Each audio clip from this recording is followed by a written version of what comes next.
कहीं हमारे कन्हैया के शरीर में कोई व्रण ना हो जाए, कोई पीड़ा ना हो जाए। भगवान का शरीर इतना कोमल है। हमारे आचार्य श्री वेदांत देशिकन स्वामी जी कहते हैं, भगवान के शरीर की कोमलता को तो छोड़िए, उनकी जो पत्नी महालक्ष्मी है उनकी कोमलता का वर्णन कर रहे हैं। क्या कहते हैं, वैकुंठ में जो वैकुंठवल्ली भगवती महालक्ष्मी हैं, उन महालक्ष्मी को उनकी जो सहचर्या हैं वो अगर बार बार निहार लें तो महाराज उनका जो शरीर है वो कुमला जाता है केवल देखने मात्र से। और कहते हैं भगवती महालक्ष्मी जब चलती हैं तो उनके चरणों में उनके सेवक पंखुड़ियां बिछाते हैं, कमल की पंखुड़ियां। उन पर जब भगवती महालक्ष्मी चलती हैं तो वो पंखुड़ियां भगवती के चरणों में पीड़ा देती हैं। पादा रुंतुतमेव पंकज रज चैटी वृषालोकितैः। वेदांत देशिकन स्वामी जी कहते हैं वो भगवती महालक्ष्मी के चरण कमल जिनमें कमल के पुष्प का पराग भी पीड़ा देता है, जब उनके चरण इतने कोमल हैं तो उनके कर कमल कितने कोमल होंगे। वो कर कमल, और जब वो अपने कर कमलों से भगवान के चरणों का संवाहन करती हैं,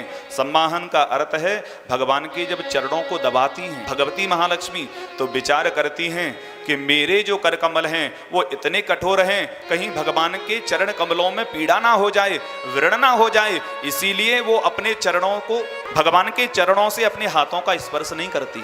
तब क्या करती हैं, बोले भगवती महालक्ष्मी अपने कर कमलों की छाया से भगवान के चरणों की सेवा करती। पादारुंतुतमेव पंकज रज चैटी वृषालोकितैः। स्पर्श नहीं करती हैं भगवान के चरणों को, बोले कहीं पीड़ा ना हो जाए। तो भगवती महालक्ष्मी अपने कर कमलों की छाया से भगवान की सेवा करती हैं। ऐसे भगवान इतने कोमल,